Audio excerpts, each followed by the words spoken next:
2029 पर्यंत नरेंद्र मोदी हे देशाचे पंतप्रधान राहणार। 75व्या वर्षी राजकारणातून निवृत्त होण्याचा भाजपने जो नियम घालून दिला आहे, त्या नियमानुसार मोदी 75व्या वर्षी रिटायर होणार का? आणि मोदी रिटायर झाले तर भाजप मोदींचे नाव पुढे करून मत का मागत आहे, असा प्रश्न अरविंद केजरीवाल यांनी विचारला आहे। सर्व विरोधी पक्षातील नेत्यांची खात्री पटली आहे की 2024च्या लोकसभा निवडणुकीत मोदींना हरवणे अशक्य आहे।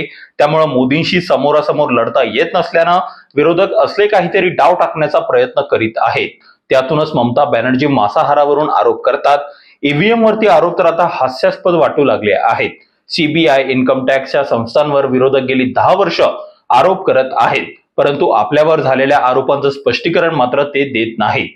अरविंद केजरीवालांच्या या प्रश्नाला अमित शहा यांनी एका इंग्रजी दैनिकाला दिलेल्या मुलाखतीत चोख उत्तर दिलेलं आहे।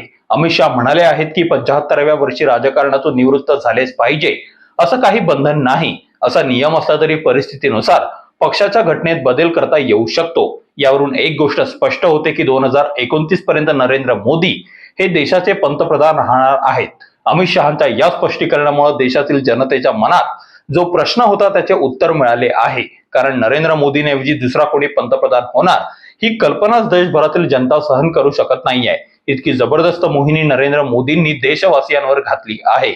नरेंद्र मोदींसह एनडीएतील सर्व नेते सांगत आहेत की इंडिया आघाडीच्या समोर उमेदवार कोण आहे ते पाहू नका, कारण संपूर्ण देशात नरेंद्र मोदी हेच उमेदवार आहेत। अरविंद केजरीवाल यांनी जो मुद्दा मांडला होता त्यातील हवाच अमित शहा यांनी काढून टाकली आहे। त्यामुळे 4 जूनला आपला दारुण पराभव होणार याचा ठाम विश्वास असल्याने विरोधक आतापासूनच जनतेला पराभवाची कोणती कारणं सांगायची याचा विचार करत आहे। ते काहीही असलं तरी अमित शहांच्या स्पष्टीकरणामुळे भारतीयांच्या मनातील शंका दूर झाली आहे। मोदींना तिसऱ्यांदा पंतप्रधान करायचं आहे, म्हणून लोक मतदान करतील असा विश्वास देशभरातून व्यक्त होत आहे।